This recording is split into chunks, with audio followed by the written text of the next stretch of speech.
Okay, Andrea, today is the day. Oh my God. I don't know. I'm nervous. I have nervous energy. My IBS is like on 10,000. I mean, this is the most serious guest I think we have ever had. I'm trying to think if we've had anybody more serious, right? As serious and as a doctor scientifically, yeah, he's the biggest. He is the biggest. Okay, so today is the day Dr. Oz is going to be on the show. We got the full Dr. Oz interview coming up here in a few minutes. So just the backstory, tomorrow, May 14th, I will be on the Dr. Oz show. I found out I was going to be on the Dr. Oz show months ago before coronavirus, and I was supposed to go to New York City, be on the show, like live on the stage, the whole darn thing. But of course, coronavirus happened. So now instead, we had to do it all over Zoom. Which you said was a weird experience because it's like in and out. It's not Hollywood. It's not glitz and glam. They just go, hey, what's your story? Talk. Okay, bye. Well, and you know this, right? Because you've been on sets. First of all, when it's Zoom, you're doing your own hair and makeup. So it's like, oh yeah, slap a light up. Like just look however you can look, right? So you're like, okay, well, I was looking forward to the makeup experience, but that's not going to happen. Then essentially what he did was he wants to talk about the Mansion Murder podcast, which I did in 2017, right? On the Savopoulos couple that was held hostage. Darren Wendt was found through pizza crust. So anyway, it's the 5th anniversary, which is insane. And he wanted to talk about that story and he updates all of that. And he was really fascinated by the podcast. So when we recorded, he's now doing all his shows from home. And he has like a full schedule of like shows and Fox affiliates that he's on. So they almost don't even say hi to you. They just do a countdown of like 5, 4, 3, 2. And now Sarah Fraser is here, blah, blah, blah. And then they just go right into the questions. There's no, hi, Dr. Oz, how are you? Anything like that. Crazy. I can't wait to get him on. Did you think that doing the Mansion Murders, it was going to be big like a couple years after, let alone 5 years after? No, I'm depressed. On the Dr. Oz show.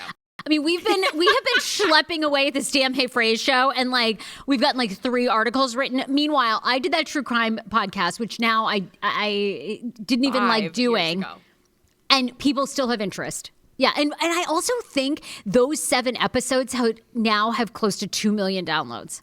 Like just 7 episodes. Just 7. Yeah. And meanwhile, we always talk about that, oh God, whatever it is, DC Urban Mom and Dad's blog or whatever. But I do believe at one point there was a whole strand of posters saying that I needed to give up all my other entertainment gigs and just do true crime because I sucked at everything else. Like the only thing I was good at was this true crime thing. Oh. You're like, thanks for the words of advice here. I'm not. Well, clearly I took none of their advice. I've pioneered on as an entertainer. Whether it's working or not, I'm an entertainer. So there you go. There you go, girl. Anyway. Well, I'm excited to hear what Dr. Oz had to say. I never really knew or took him as a true crime enthusiast. So it's really interesting that he took interest in this. It is. And today on this show, what you're going to find out is I ask him about that. So I'm fascinated too, because when you think of Dr. Oz, you think health show. So he's going to actually reveal how he ties in health and true crime. So we'll talk all about that. But we have some stories to get to, and then we always ask you guys if you need advice to hit us up, right? It's sarah@heyfrase.com, or you can follow us on Instagram @Andrea Lopez Comedy. You can DM AJ, you can DM myself, because a lot of people feel better just writing something there. So we have an advice question, and I got to tell you, I hate giving listeners bad news, but I think the circumstance this person is in, it's bad news. I read the email too. What do you think? It could be the timing, though. It could be the timing. We're in a very different time in our world. We've never experienced this before, and it could be attributed to that. I will just say. Okay, so we're going to get into that. We've got to thank some of our sponsors before we talk advice. And then also, we had said yesterday we called Paul Wharton, and we wanted to know about Jennifer Lewis, the actress, being scammed. Now her scam man has been revealed, and I want to see if you think he's hot or not. I told you, hold off on the picture because I want to have my first reaction. Okay. So good. All right. I'm going to thank R&G Insurance. You guys, the best way to support our show is to frequent our sponsors or become a member of our Patreon community. It's patreon.com/HeyFrage. We're getting ready to release some really good episodes for the month of May, and we give you 2 podcast episodes and a video, so it's going to be really juicy this month. Only $5. Go to patreon.com/HeyFrage. Join today. Become a member of the community. Also, R&G Insurance has been a partner of the Hey Frase Show. If you are looking to reduce the cost of your auto insurance, they're for you. They're amazing, and we love David Gorman. Follow him. It's at David Gorman Insurance. Now, right now, they are doing a giveaway, which ends today, Wednesday. Over $200 in amazing gifts that AJ curated and picked, including these fabulous, like, traveling wine tumblers, a margarita set, 24 karat gold eye masks. It's so, so good.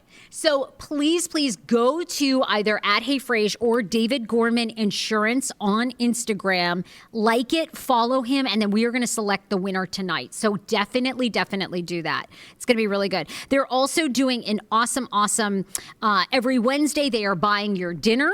So La Lamina is the Peruvian restaurant and grill in Rockville. When you order $20, they actually pay $10 of your bill. And it's just good for today, Wednesday. So make your lunch plans, make your dinner plans. Also, I want to thank PR Performance Fitness. Our girl Debbie is a fan of the show. She also does virtual yoga. She's transitioned from being a trainer in a gym to now having her own business online. She is offering 15 classes to Hey Frage fans for just $99. It's Quarantine Yoga Lean on Facebook or Quarantine Yoga Lean on Instagram. You can go to her website, and right there, she has an email address, which you can essentially enter that you're a Hey Frage fan and get the 15 free virtual yoga classes. PRPerformanceFitness.com. AJ, you got us some Rothy's. I am so excited. These are unusual times. We know it's crazy. Yes. Rothy's hopes to brighten your day with beautiful, sustainable products and content. Their products are crafted with eco-friendly materials. I'm talking repurposed plastic water bottles and marine plastic. And they just came out, you guys, we've never talked about this before. They just came out with a line of handbags. I mean, they not did? only can you, yes, Sarah. Yes, they have duffel bags. They've got crossbody bags. They've got the mini satchels, which are adorable. They look like designer, but they're affordable and they're eco-friendly, which is amazing. And I just checked out their website, rothys.com. Go check out the Camo Essential Tote Bag. I'm always looking for that big bag to take on the go. If you live in the city, we haven't left our house in what, like 5 months decades. now? And Rothy's, P.S., why are you doing this to us during a pandemic? All right, I'm trying to save cash. I mean, are you like me, AJ? I want to shop constantly. Are you? I've been hello. We've been getting packages every day. My dad goes, "What could you possibly need at this time?" I mean, I've got styrofoam heads for my wigs now. I mean, I'm buying stuff. It's not necessary, but this is necessary. Okay. Because once we all get out of here, you're going to need those comfy shoes. You can wear these shoes in the house too. You're going to need those bags to take all of your belongings. Rothy's is where you got to go. Rothys.com. Their shoes are incredibly comfortable. 0 break-in time. They're seamlessly knit design. They conform right to your feet. Their best-selling shoe is the Point in Black. It's got over nearly 3,000 perfect reviews. They've also got comfortable, stylish sneakers, which is my next purchase. I need to stop shopping, but I won't. And a chic pointed toe flat with a bow, which will elevate any outfit, I promise you. My first pair of Rothys were the snakeskin fuchsia loafers. I think I've shown you guys live on the show before. Yes, they're so freaking cute. Super cute. Fuchsia and navy. It's a pop of color for any outfit that I adore. Slip those right on with jeans and a top. You're ready to go. They've kept 50 million single-use plastic bottles out of landfills and transformed them into signature thread, which is then knit into beautifully sustainable products. And right now it may feel like we aren't doing enough for our world or we're not contributing. We're just sitting in our house. By buying Rothys, you are helping the world by saving plastic bottles from landfills, but you're recycling. So you can feel good about it. Check out all the amazing shoes and bags available right now at rothys.com/frage. Frage. Don't worry. We're changing the name of the show. It's fine. We are. No one can say it. We can't even say it on our own show. It's like, whatever. Frage. So yeah. rothys.com, rothys.com/Frage, Frase. Style and sustainability meet to create your new favorites. Head to rothys.com/Frage today. Mwah. I love it, AJ. And I'm not giving you the weird face. I'm currently like making a grimacing face. It's just that I've been trying to drink this organic turmeric tea, and it is the nastiest thing I've ever had in my life. It's so gross. Well, my mom is a huge turmeric lover. She loves it, but it's so but bad. You've got to mix it with honey and lemon because that helps take away the really tough flavor. Yes, I've know exactly the taste you're getting right now. Yeah, I know. And it's yellow too. It kind of stains things too. Oh my God, it looks like camel's urine. You know, it just looks like I'm here sipping on warm camel's urine, and I'm trying to do it to preserve my memory and my body. Oh God. You know, we've got to look. I was going to say. We got to look fit and trim when we head to LA. You know, I mean, really. It's true. Have you made any more plans? You're moving out of.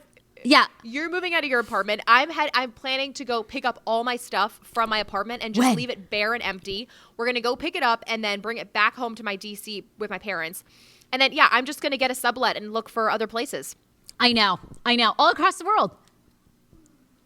All across the world. I'm looking, me? Looking at places? Yeah.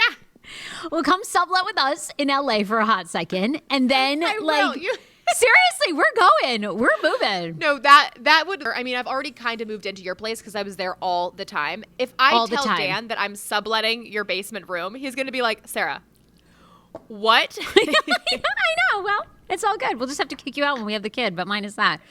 Oh my God, 100%. Yeah. All right, I want to do 3 quick stories, and then we have to have Dr. Oz on, okay? So first story I want to talk about is let's do this advice, all right? You guys can always write to us or DM us on social media at HeyFrase, at Andrea Lopez Comedy. What do you all think? I want your true and honest feelings, AJ. Hello. I've been married a year on May 20th of this month. Clearly, we're in May. And overall, things are good. However, we haven't made love in 3 months. And when I ask my spouse what the issue is, she responds, there isn't one.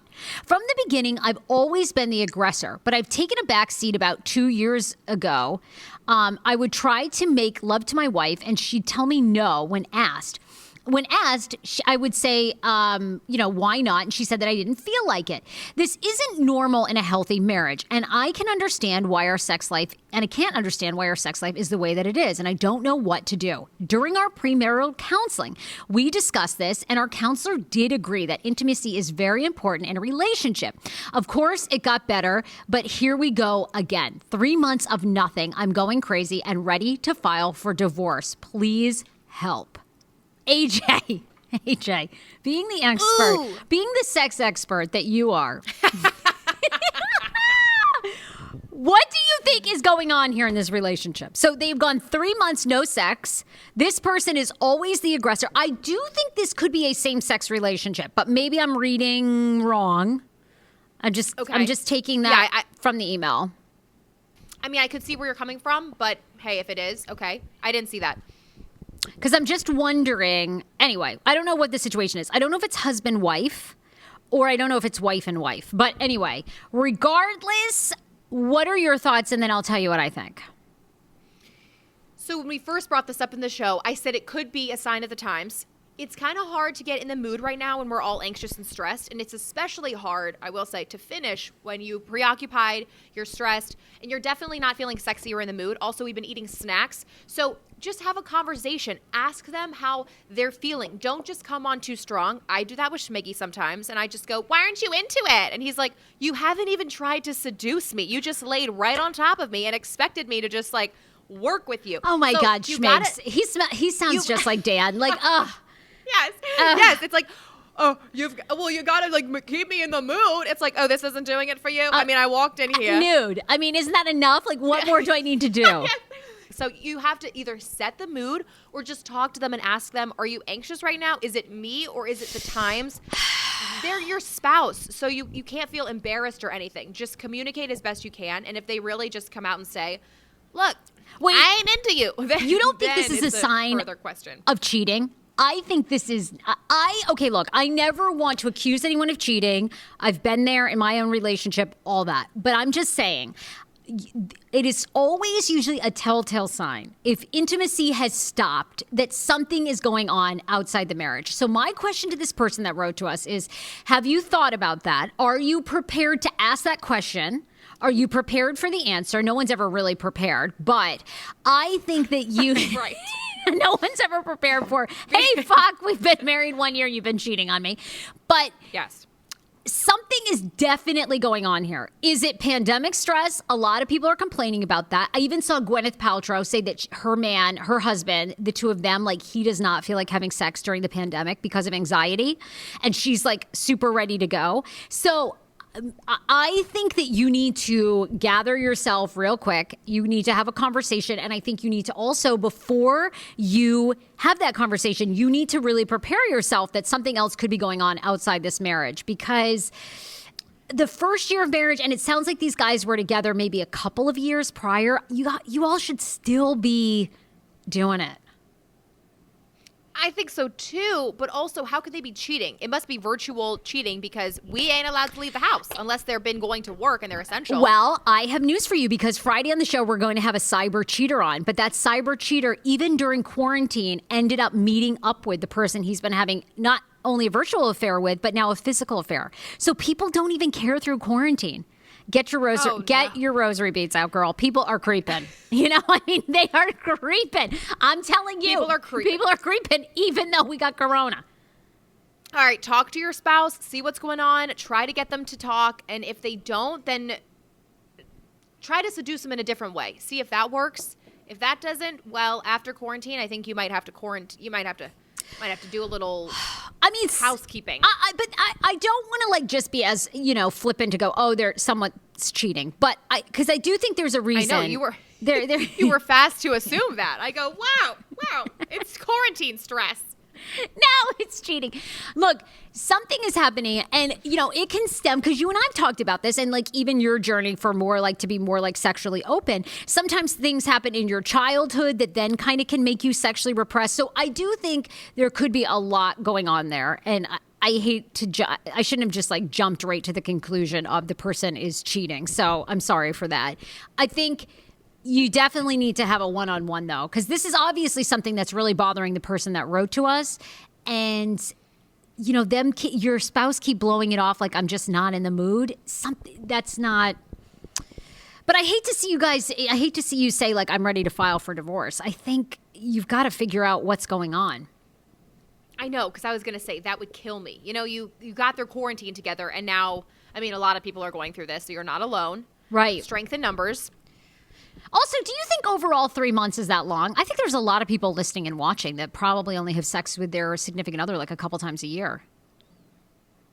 Yeah, I was listening to this relationship and sex podcast, and the doctor it's a sex doctor, and she says the average people are doing it is 1 to 2 times every 2 weeks. Really? And yes. Oh my God, that's depressing. Forget it. No, I would not. Well, also we do have a lot more time now, because we're not going to happy hours. We're not doing trips with our friends. We're kind of just like staying in our houses right now, or at least we're supposed to be under this quarantine. If I wasn't staying with my mom, I'd be having sex with Schman daily. But I mean, it is awkward. That's what you think. Do you really think? Yes, I would force Schman.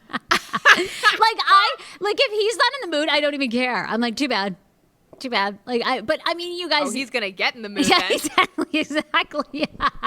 But I mean, I abuse Schman, so you can't take my advice. I don't know. That's a juicy one. You guys weigh in, leave a comment. Tell us what we should tell our listener. You guys have some of the best advice. Our listener's been married for almost a year. They now have not had sex in their first year of marriage. The last 3 months, 0 sex. And the spouse says they're not in the mood. What do you think's going on? What advice do you have?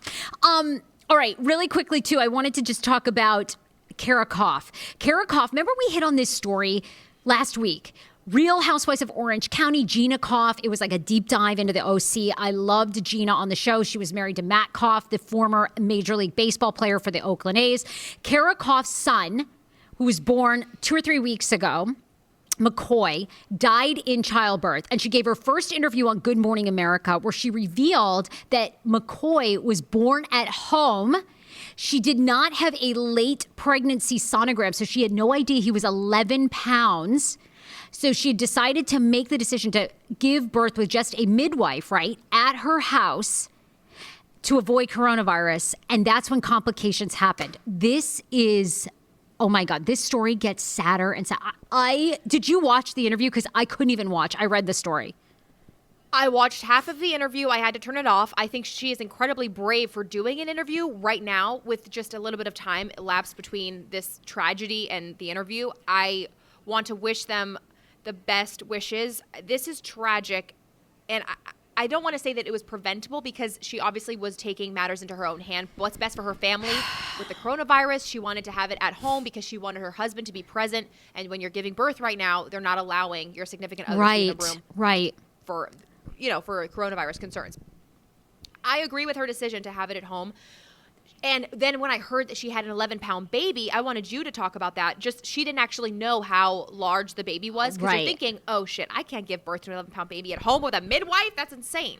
I mean, yeah. And, I'm sure I don't want to pile on to their stress because I'm sure even if they say they're not blaming themselves, I think something like that happens, you have to be blaming yourself. And I hope that they can learn to let that go because it's nothing can't do anything to reverse it now, but it was so hard to read that GMA interview story that they did because they talked about how essentially his shoulder got stuck inside her pelvis or whatever. The umbilical cord then got pinched, so he'd lost oxygen. They talk about calling 911 when the midwife realizes something is really wrong. They worked on the baby for 45 minutes before he came back and lived 45 minutes without a breath. He came back to life and was fine, but they said there's going to be damage, which huge to me, mental if you've been damage. waiting for the 45 minutes, you're thinking this is the longest minutes I've had to wait in my entire life. And then your baby comes back to life only to find out traumatic brain injury or damage. It's the saddest story. I mean, I just felt so tragic for them. I don't know. You're trying to make the best call you can in coronavirus, but personally, after suffering like a hemorrhage and everything, there's no way what modern medicine and doctors can do. And the problem is, it's like, I can relate to this in the sense, like, I've been the 1%, right? Where it's like, oh, the chances of my having a hemorrhage after a molar pregnancy are like 1%, But then it happened, and thank God I lived 2 miles from a hospital and could call 911 because I would have died like years ago, I don't know. It's a really hard call. It's so sad. Once I heard more details about that, it's just tragic. I could never give birth at home. I don't know. I'm too scared. Like, I just feel like too many things could go wrong, even if the baby was, let's say, 7 pounds. Because it's like, shit, you can hemorrhage at any time. Like, then what? It's not like you have blood available to give yourself a blood transfusion at home. I know. But you and I talk about, look, I've had relatives that have done it. I give women a lot of credit. You have to pick your own birthing journey, but it's not for me. Oh, God. I feel so bad for them. That story is so sad. I just hope that whenever there's a story like this, that they just use their platform to talk about it openly and have these conversations. So I think, which is exactly what they're doing. And I think they're doing, a good job. And again, I commend them for going on the interview and doing it with such a large audience. And look, I do too. And I don't, you can't judge them because you don't know what you do if you are pregnant in this time, getting ready to give birth. And you know what? People give birth every day at home and it's fine, right? So what are the chances that would have happened? It's awful.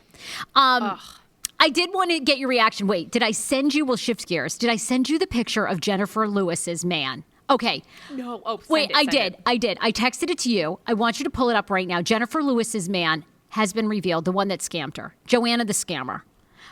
He is, do you think he's attractive? Because I don't find him all that attractive.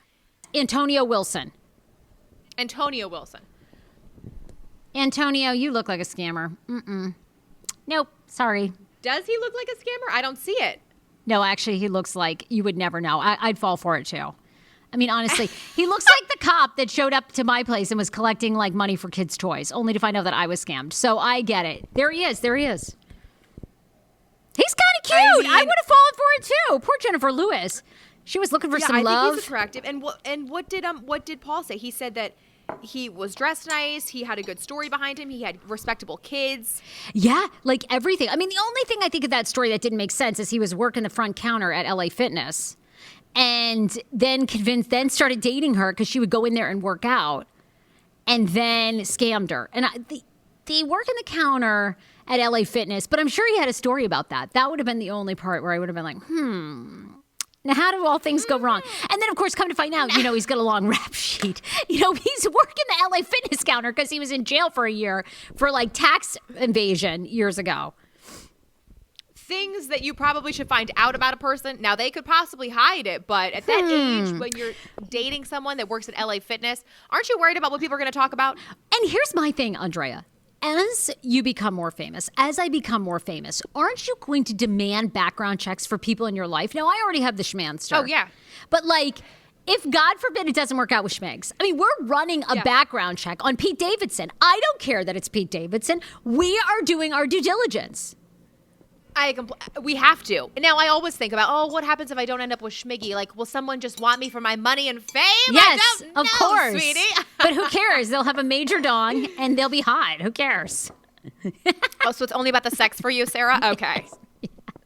She's like, yes, it is. I don't understand why you even would think it's not. I'm a sex addict. Don't worry. I am.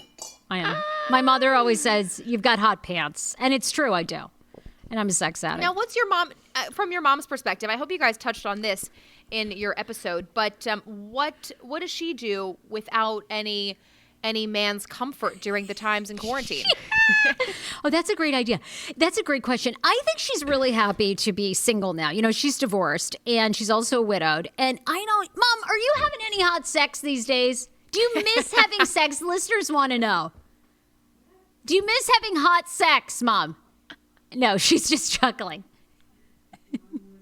Nope, she says. By the way, AJ, we have to get Dr. Oz on here, but I was going to tell you, we have to do a new segment where my mom tries to give Hollywood dirt because she's so inaccurate with her Hollywood dirt. We wake up every morning and she says, Al Roker is quitting Today's Show. And I'm like, Mom, I haven't read that. And she's like, no, it's true. She's like, there's Natalie, there's this trainer he got in a feud with, and that's forced him to quit. She is the most inaccurate celebrity. Well, where did she read that, though? Where did she read that? Because she is on Facebook, and she gets all the fake stories that are like, Al Roker arrested for crack cocaine. And my mom goes, the other night we were watching, oh my God, was it Richard? No, it was Harrison Ford. She goes, Harrison Ford, he's got 2 brand new babies. I'm like, Mom, he doesn't. That's somebody else. Wait.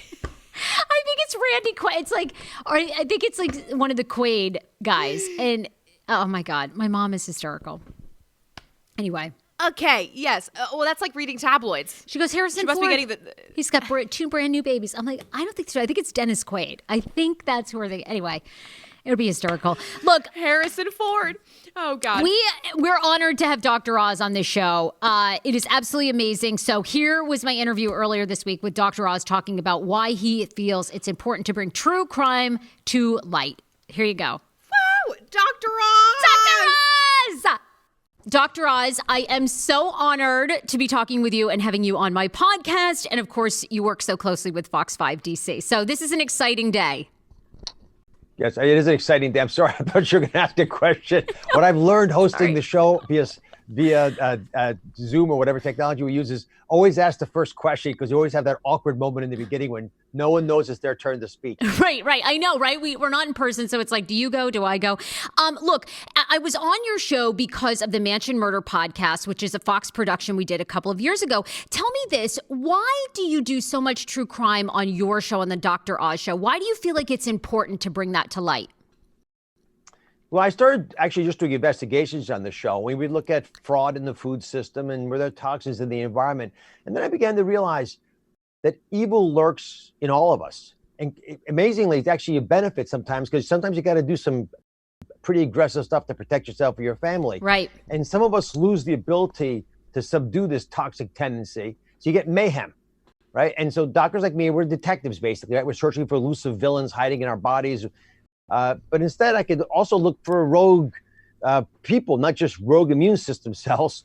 And my training helps you ferret out the problems in life wherever they may be hiding, and often they're hiding in plain sight. And so I use that now, that lens of a doctor, to try to figure out true crime cases.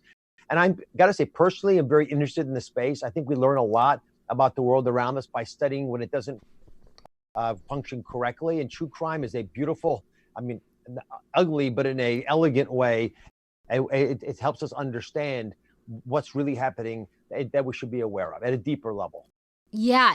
And for you, do you mean that like psychologically, especially like what kind of goes wrong in someone? In this case, the Mansion murders, which we're going to talk about on your show coming up. But, Darren Wen, who held 4 people hostage and then killed them. because I'm with you, that's why I really wanted to do this podcast, was the psychology of it too, of what goes wrong in the human brain. Is that an element for you? That's my main element. What dysfunctioned? What broke? And also, how do you recover from that? How do the victims deal with it? And I want to open our eyes to this existential struggle we all have between good and evil. Yeah. And remind us that we only survive. The only reason we do well is because we see something and we say something about it. And the case that you covered, which you did an elegant job reviewing for everybody, it's the 5th year anniversary, yes, is an important example of that, because you could never have imagined this happening. And I'm hoping this investigation empowers everyone who's listening. Yeah, absolutely. And I was going to ask you that. This happened because you mentioned 5 years ago, which that is the case in May. Did you remember hearing about this in 2015, the Darren Wendt and the Mansion murders, or was it not on your radar then? Oh, no, I heard about it. You guys have covered the cases that everyone actually knows about. They may not know the details about them. Right. But in your Missing Pieces podcast, you get into the stories that most of us have heard of, but had trouble putting the pieces together on. And right. So this tragedy is a good example, right? I mean, I'm a father, and I could imagine a home invasion taking me, my wife, some of our kids hostage. What would I do? How would I react? And when you guys got into the nitty gritty of how this case came down and what really happened, and then shared some insights that I'd never heard before, that gets me under the hood to really appreciate what happened. It changed my appreciation of the story.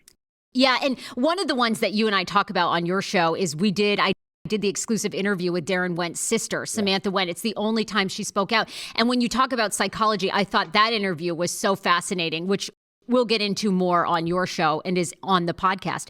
I know that you are a super busy person, but do you listen to other true crime podcasts? Oh, it's a personal interest of mine, which is how it all started.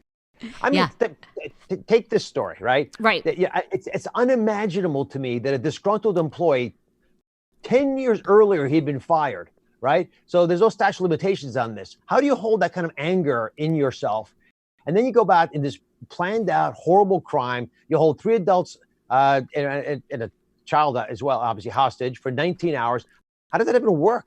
And I know. I remember when I first started hearing about this, I had trouble putting the story together, but Sava's case, and you guys did a beautiful job telling it, allows us to see deeper realities we wouldn't have appreciated. So when I see true crime stories, and there are many of them that it's not just the Darren Wendts of the world who are so bizarre, it's hard to figure out what happened. I'm glad you were able to get his sister. But as busy as I am, I'm fascinated by this. So, for example, the Happy Face podcast, which was actually hosted by Melissa Moore, who's one of our crime correspondents. Okay. Her father was a mass murderer. So she's able to ask questions because she's thinking about it in ways I wouldn't have. When Keith Hunter Jesperson, her father, was tucking her in at night and then going out and murdering people, what do you make out of that? Or how about the Bear Brook podcast, where you look at this New Hampshire State Park from a couple decades ago, you find 4 bodies in there. They're not related to each other. How does this all work? Who put them in there? And guess the best part about these stories sometimes the only good part about these stories, if you want to get some form of redemption, is that regular, everyday people, like the folks listening right now to us, figure this out. In that case, in New Hampshire, a librarian, her name is Rebecca, I remember, helped discover the identities of a couple of these victims in the barrels. Just a regular person who had no criminal justice training, but was smart enough to pursue it. I know. And I think it's just wonderful, like shows like yours and these true crime podcasts are bringing these stories to light so we can learn from them. And it's so, and you see just like the tragedy for the Wendt family. You know, obviously he did this terrible crime, they're suffering. So there's so many layers to it, like you said. And you mentioned a couple of cases, but I'm fascinated, Dr. Oz, are there any true crime stories that you still think about, like that maybe you guys are working on or you feel like need more attention or you're really fascinated by?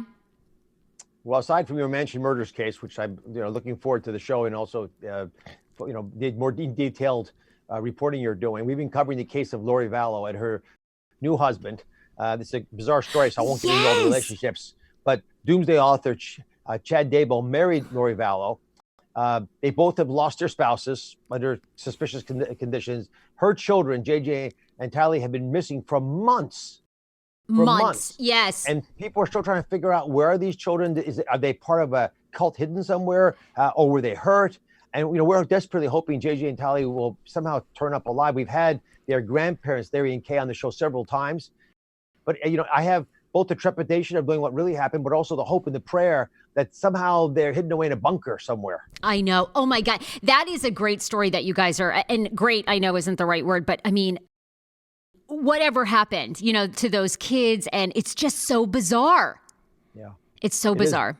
And that's part of what makes true crime interesting is you could never imagine this possible happening, and then you see it happening. If I made that story up and pitched it as a screenplay, you'd turn it down and say, it's never going to occur. And by the way, that's one of the benefits of a doctor doing these shows, because if you're using CSI and the lens of a physician to tell the story, people trust you to come on and share their piece because they know you'll treat them with respect. And that's true in the case I just described, but it's also true across the board in these true crime stories, especially when you have the perpetrators coming on to share what happened, what went wrong in them that led to this problem.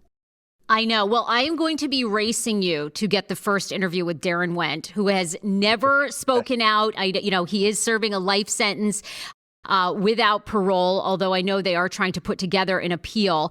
But I would be curious because I'm with you. There's so many elements of that mansion murder story that it was hard to believe. Hard to believe. Yeah. Well, I wish you the luck getting him. I mean, you have the inside track. They obviously know and respect you. You've been covering the case ahead of the pack. And there's a lot of wisdom to be gleaned from it. We just have to have him speak honestly about what was going through his mind.